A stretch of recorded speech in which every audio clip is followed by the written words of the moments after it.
여러분, 우리는요 계속해서 잠언의 말씀을 보고 있습니다.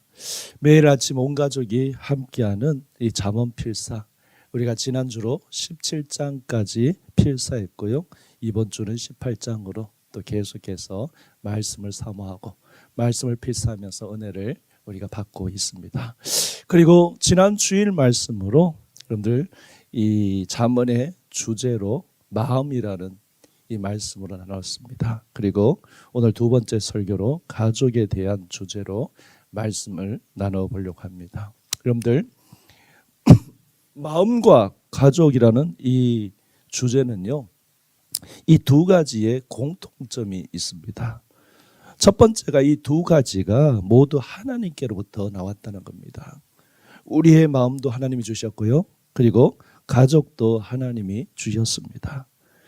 그것이 바로 이 첫 번째 공통점이라면, 두 번째 공통점은 마음과 가족, 이 두 개는요 다 우리 행복과 직결되어 있다는 겁니다. 마음과 가족은요 우리 행복과 굉장히 깊은 관계가 있습니다. 그래서 마음을 가리켜서 잠언 17장 22절에 보면 마음의 즐거움은 양약이라 심령의 근심은 뼈를 마르게 하니라, 이렇게 이야기했습니다. 마음의 즐거움에 대해서 이야기하고요, 그리고 가족에 대해서도 잠언 17장 1절에 보면 마른 떡 한 조각만 있어도 화목하는 것이 제육이 집에 가득하여도 다투는 것보다 낫다. 화목한 가족을 이야기하고 있습니다. 여러분들, 예수님이 요한복음 10장 10절에 이런 말씀하셨죠. 내가 온 것은 양으로 생명을 얻고 더 풍성히 얻게 하려 함이라, 이런 말씀하셨는데요. 내가 현재 풍성한 삶을 사는가? 내가 정말 예수님의 말씀대로 풍성하고 행복한 삶을 살아가고 있는가? 그 증거를 우리가 어디서 찾을 수 있냐면 바로 마음과 가정입니다. 마음과 가정. 오늘은요 이 가족에 대해서 우리가 말씀을 좀 나눠 보도록 하겠습니다. 여러분들, 잠언은요 죽은 사람의 내세에 대한 내용을 다루고 있지 않습니다. 내세의 문제를 다루지 않고 이 땅에 사는 우리가 당할 수 있는 실제적인 문제를 다루고 있습니다. 그래서 여러분들, 어떻게 보면 잠언은요 시작과 끝이 다 가정의 이야기입니다. 잠언 1장은 어떻게 시작합니까? 잠언 1장 8절은요 내 아들아 내 아비의 훈계를 들으며 내 어미의 법을 떠나지 말라. 아버지가 아들에게 이야기하는 내용입니다. 그리고 잠언 맨 끝이 31장입니다. 31장 어떻게 끝납니까? 누가 현숙한 여인을 찾아 얻겠느냐. 여러분들, 현숙한 여자의 모습이 나옵니다. 그래서요 그 현숙한 여인을 통해서 남편이 살고 자녀들이 살고 그리고 성문의 사람들이 그 현숙한 여인을 칭찬하는 것으로 잠언의 끝이 납니다. 그러니까 어떻게 보면 잠언 1장부터 31장까지 끝까지는요 다 가정이라는 주제로 덮어져 있다는 것을 우리가 볼 수 있다는 겁니다. 그래서 잠언은요 옛날 시대에 주는 지혜책이 아니라 현대 가정이 겪을 수 있는 실제적인 문제를 잠언에서 다루고 있습니다. 예를 들어서 부모와 자녀들의 이 실제적인 도리와 갈등에 대해서도 어떻게 해결되는지 이야기하고 있고요. 특별히 잠언 6장 1절에 보면 보정의 위험함을 이야기하고 있습니다. 이 이야기를 아버지가 아들에게 들려주었는데, 여러분들 이 보정에 대해서, 담보를 맡기고 보정에 대해서 이야기하고 그리고 3절에 보면 그 해결 방법도 이야기하고 있습니다. 이웃에게 조용히 찾아가서 그 담보 문제를 풀어라. 그렇게 실질적으로 이 제안을 하고 있는 게 잠언의 말씀입니다.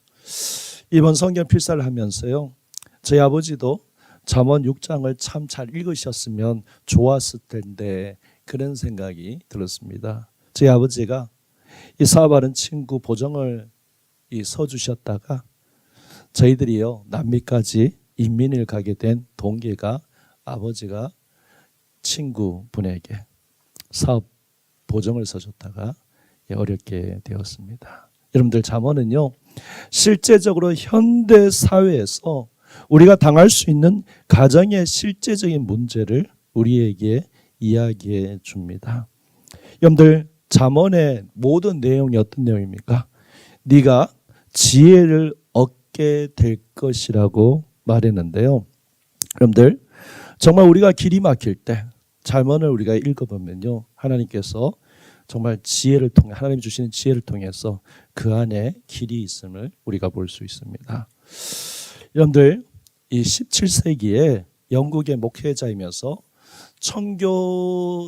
청교도의 설교자인 리차드 백스터의 참 목회자상이라는 책이 있습니다.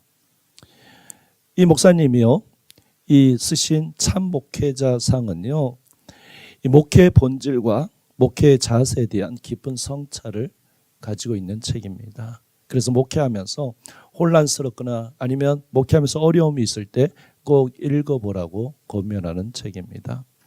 이 책에서 저자가 자기의 마음에 대해서 이렇게 고백한 내용이 나옵니다.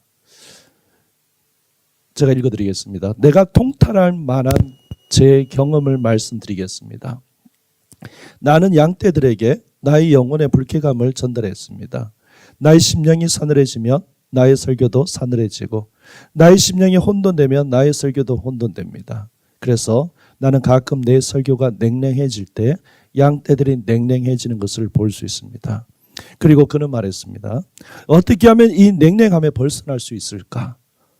무엇보다 남이 알지 못하는 기도와 묵상을 많이 하십시오. 이렇게 이야기했습니다. 우리가 냉랭함에 있을 때 목회자들이 남이 알지 못하는 기도와 묵상을 많이 하라는 겁니다. 근데요 이거로 끝나지 않고 이 리차드 백스터가 그 다음에 아주 중요한 말을 했습니다. 그 중요한 말이 뭐냐면 여러분 양떼를 위해서 여러분 자신을 돌보십시오. 그렇게 이야기했습니다.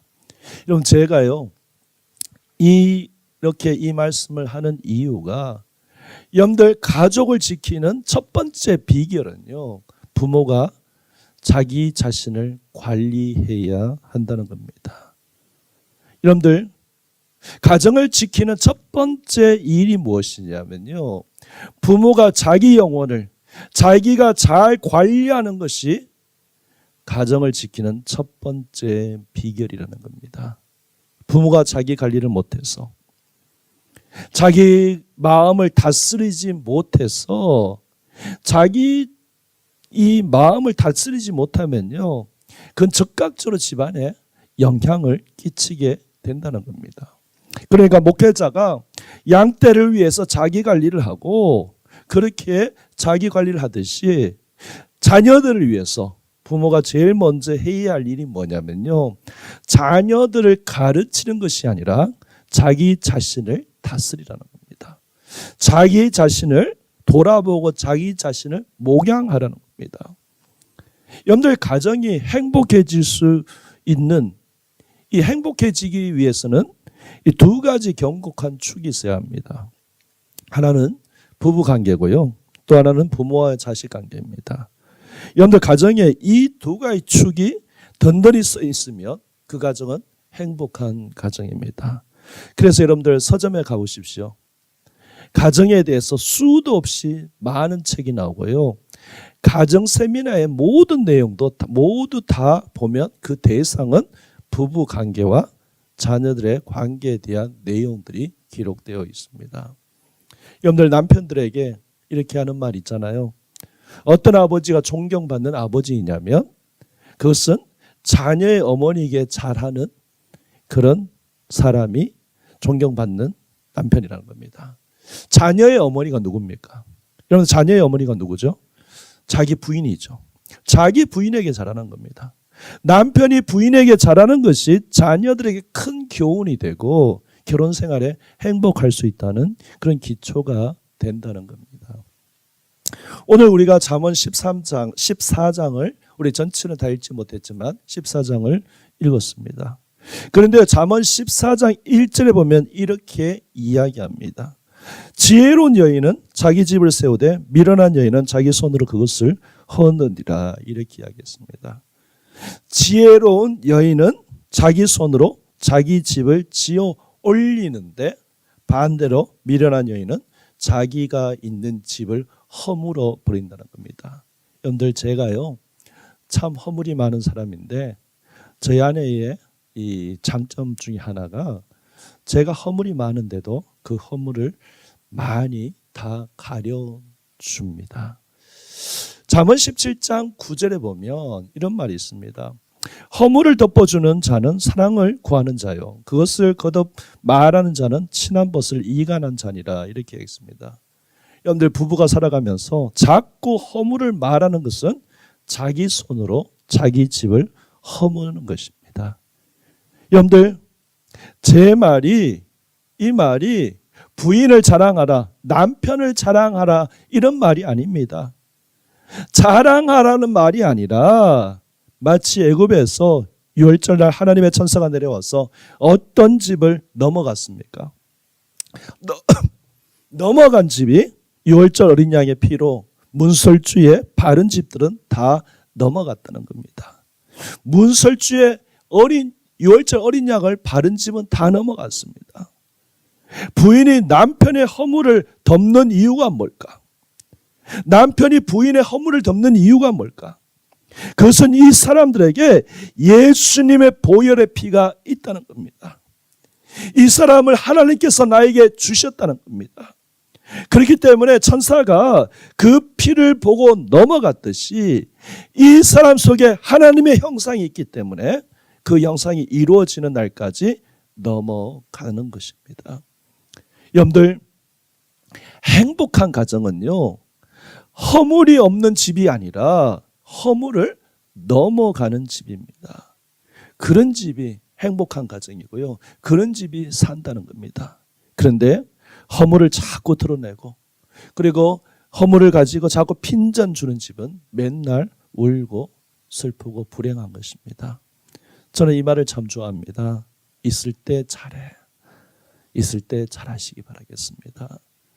부부가 자기를 서로 돌아보는 것, 부모가 자기 영혼을 잘 돌아보는 것, 그게 가족을 지키는 첫 번째 지름길입니다. 잠언 17장 4절에 보면 또 한 가지 비밀을 우리에게 이야기하는데, 다투는 시작은 둑에서 물이 새는 것 같은즉 싸움이 일어나기 전에 시비를 거칠 것이니라. 그러니까요, 싸움의 시작이 처음부터 크게 시작되지 않는다는 것입니다. 마치 뚝에요, 조그맣게 틈이 나듯이, 그래 틈이 나서 물이 새는 것처럼 그렇게 작게 시작된다는 겁니다. 여러분들, 우리가 싸움을 보십시오. 여러분들, 부부 싸움, 여러분들 큰 것까지 갖고 잘 안 싸웁니다. 세계 평화 문제 갖고 부부가 싸웁니까? 세계 온난화되는 그 현상을 가지고 부부가 싸웁니까? 아닙니다. 양말 하나 제대로 못 벗어 던지는 것, 그리고 취약자는 그것 때문에 싸우는 것입니다. 여러분들, 부부 싸움은요, 작은 것일 수 있습니다. 집안에서 부모하고 자식 싸움도 작은 곳에서 마음이 갈라지기, 점점 갈라지기 시작한다는 겁니다. 그래서 독에 물이 새듯이 작게 시작한다는 겁니다. 제가 어렸을 때요, 초등학교 교과서에 실린 내용입니다. 풍차의 나라 네덜란드는 우리가 너무나 잘 알잖아요. 이 바다를 막아서 어떻게 보면 된 나라, 곳곳에 이 뚝처럼 댐이 많습니다. 한스라는 이 소년이 옆 동네 심부름을 갔다가 마치 돌아오는 중에 댐 밑을 걸어가는데, 이 갑자기 그 댐을 걸어가는 뚝을 걸어가는데 물소리가 들렸습니다. 그러니까 뚝 한쪽에 금이 가고 거기서 물이 쪼르르 흐르고 있었다는 것입니다. 소년은요, 깜짝 놀라서 자기 손바닥으로 그것을 가렸습니다. 근데 점점점 그 구멍이 커지니까 손가락으로 막았습니다. 손가락으로 막지만 더 커지니까 주먹을 넣어서 막았습니다. 근데 주먹으로 꽉 막고 있는데 점점점 커지니까 팔을 쑥 넣어서 어깨로 막았습니다. 그리고 밤새도록 이 아이는요, 차가운 물 속에 아이의 팔이 이 물 속에 들어가고 그 차가운 물 속에 점점 아이는 저체온증으로 이 새벽에 이 아이가 죽어 있었습니다. 지나간 사람들이 아이의 뚝 옆에 있는 것을 보고 그리고 그 아이가 죽어 있는 모습을 보고 그 아이의 팔뚝이 동네의 댐을 막아 동네에 이 모든 홍수가 될 수 있는 댐을 막고 있었습니다. 그래서 이 아이가 마을을 살렸다라는 내용입니다. 이 내용 사실 이 실화가 아니라 어린이 소설입니다. 근데 여기서 우리에게 가르쳐 준 것이 무엇이냐면 한 소년이 구멍난 뚝을 맡아서 마을 모든 사람을 구했다는 것입니다. 여러분들 중요한 것은 누군가 가정에 물이 셀 때 막는 사람이 있어야 한다는 겁니다. 작은 다툼이 이것이 큰 분쟁이 나겠다 그러면 서로 막아야 하는 겁니다. 그렇게 막는 사람이 있으면 그 가정은 물에 떠내려가지 않는다는 겁니다. 그런데 조그만 다툼을요 도리어 크게 키우는 마음을 두면요 그것이 결국은 큰 물이 돼서 마을을 허물어 버리고 가정을 무너뜨린다는 것입니다. 그러니까 여러분들 우리는 항상 작은 것에 조심해야 하는 것입니다. 부부관계는요 작은 것부터 크게 시작합니다. 자식의 관계도 마찬가지입니다. 따라서 작은 것을 잘 관찰하는 것이 그것이 그런 가정이 행복해진다는 겁니다. 오늘 본문 26절에 보면 이렇게 이야기합니다. 여호와를 경외하는 자는 견고한 의뢰가 있나니 그 자녀에게 피난처가 있으리라. 여러분들 이 메시지를 어떻게 해석하시나요? 이 메시지는요 마치 어떻게 보면 교회 강단에서 흔히 들을 수 있는 설교처럼 부모님의 신앙생활을 잘하면 자식이 복을 받는다는 그런 말처럼 들리기가 쉽습니다. 그래서 여호와를 경외하는 자에게 그 자식의 피난처가 되리라 이렇게 생각할 수 있습니다. 여러분들 틀린 말은 아닙니다. 근데 여러분들 부모님의 신앙생활을 잘했다고 해서 그 부모님의 복이 자동적으로 자식에게 이어진다는 것은 무리한 해석입니다. 마태복음 7장 6절에 보면요 예수님이 이렇게 이야기하셨습니다. 거룩한 것을 개에 주지 말며 너희 진주를 돼지 앞에 던지지 말라. 그들이 그것을 발로 밟고 돌이켜 너희를 찢어 상하게 할까 염려하라. 여러분들 이 말씀에 우리가 의문이 드는 것은요 사람들 중에 누가 귀한 진주를 돼지에게 주고 거룩한 것을 개에게 줄 사람이 있겠는가 하는 겁니다. 신학자 윌리엄 버클리가 이 구절을 이렇게 해석했습니다. 히브리 말에 거룩하다는 말은 카도시라는 말인데 이걸 아람어로 이야기하면요 번역하면 귀걸이라는 겁니다. 그래서요 어떻게 번역했냐면 개에게 귀걸이를 걸지 말고 돼지코에 진주를 걸지 말라고 이렇게 해석해야 한다고 했습니다. 여러분들 개에게 귀걸이를 걸지 말고 돼지코에 진주를 걸지 말아라. 그런데 이 말은 어울리지가 않는다는 겁니다. 왜냐하면 그 귀한 진주를 돼지가 가치를 모르기 때문입니다. 그렇기 때문에 깨버린다는 겁니다. 개가요 귀걸이하면 그것을 그냥 두겠습니까? 돼지 코에 진주를 걸어놓으면 그걸 좋다고 그냥 두겠습니까? 다 부수고 만다는 겁니다. 여러분들 아무리 부모님이 신앙생활 잘한다고 해도 그 자녀들이 그 가치를 모르면 그건 개귀의 귀걸이고 그리고 돼지 코의 진주라는 겁니다.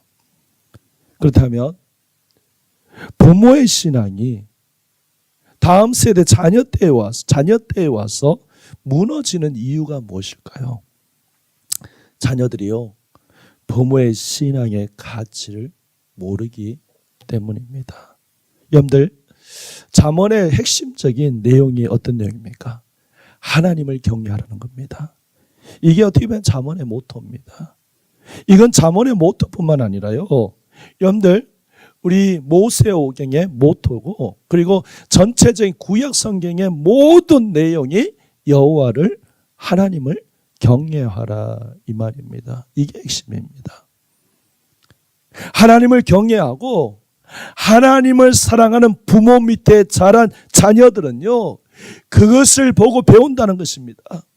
그리고 보고 배운 것을, 그것이 나중에 그 부모가 그렇게 했던 것처럼 그도 따라한다. 그것이 그 일생의 견고한 피난처가 된다는 겁니다. 그러니까 부모가 봉사를 많이 하고 열심히 노력해서 복을 쌓아놓는 게 아니라, 그래서 자기가 열심히 노력했고 쌓은 그 복의 보따리를 자녀들에게 물려주는 것이 아니라, 하나님을 경외하고 하나님을 사랑하는 그 부모의 삶 그 자체가 자녀들이 보고 배워서 훗날의 견고한 피난처가 된다는 겁니다. 이것이 바로 오늘 본문의 해석입니다. 여러분들, 신앙생활하는 부모님 밑에 있는 자녀들에게 물어보시기 바라겠습니다. 그 부모님에게 뭘 배웠는가?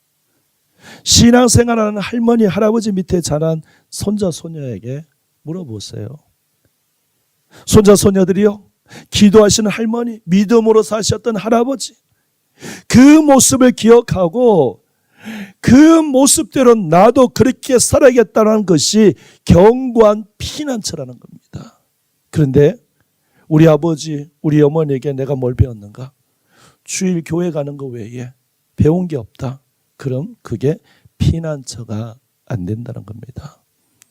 여러분들, 신앙의 가치관을 가지고, 하나님을 경외하는 가치관을 가지고 여러분, 우리의 삶에 투쟁하고 신앙생활하고, 그러한 모습이 자녀들에게 훗날에 큰 교훈이 되고 피난처가 된다는 것입니다.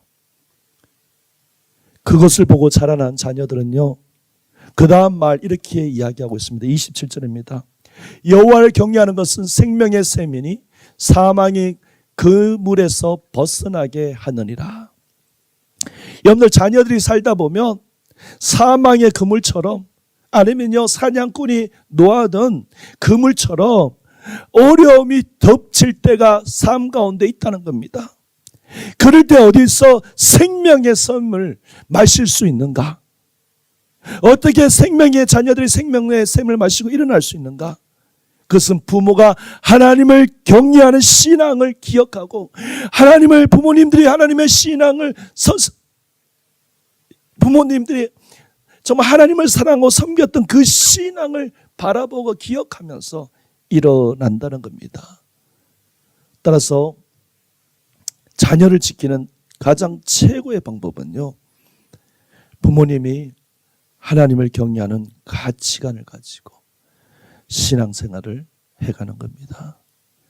그러면요, 그것을 보고 우리 자녀들이 훗날에 하나님을 바라보는 큰 힘으로 사망의 그늘에서 벗어나고 생명의 샘이 된다는 겁니다. 여러분들, 우리 자녀에게 교회 잘 다녀라, 11조 많이 해라, 기도 많이 해라, 그거 다 중요합니다. 그런데 더 중요한 것은요, 그것으로 인해서 우리가 정말 예수님을 닮아가는 신앙의 삶인가, 이것이 더 중요합니다. 여러분들, 신앙은 삶입니다. 우리가 지금 온 가족이 함께하는 잠언 필사를 하고 있습니다. 아버지, 어머니가 이 여름에 말씀을 사모하는, 바쁜 순간 가운데 말씀을 사모하는 모습을 보여주십시오. 어디에 계시든지 주일 예배가 되면 먼저 예배자의 모습으로 서 주십시오. 신앙으로, 믿음으로 서 있는 부모님의 그 모습을 보여주십시오. 여러분들, 자녀들에게 말로 너 신앙생활 잘해라, 신앙을 교육하는 것은요, 여러분들, 말로 신앙 교육하는 것은 신앙 교육이 아닙니다. 신앙 교육은 말이 아니라 행동입니다. 내가 하나님의 가치관을 가지고 신앙으로 하나님을 경외하는 그 신앙의 이 열정과 신앙으로 믿음으로 투쟁하고 그것을 지키기 위해서 몸부림치고 그것을 하나님 앞에 드리기 위해서 애쓰는 그 모습을 보고 자녀들이 훗날에 큰 확신을 갖고 피난처가 된다는 겁니다. 여러분들, 이 무더운 여름 우리 많은 성도님 해외에 계시고 또한 오늘 태풍으로 인해서 우리가 함께 예배 드릴 수 없지만 이 여름 어디 계시든지 어디에 있든지 여러분들 정말 신앙으로 우리가 몸부림치고 신앙으로 살아가는 그 모습을 통해서 우리의 자녀들이 훗날에 큰 확신을 갖고 피난처가 되는 것입니다. 이 여름 가족 모두가 신앙을 잘 지키는 그런 모든 분들이 되시길 예수님의 이름으로 축원합니다. 기도하시겠습니다.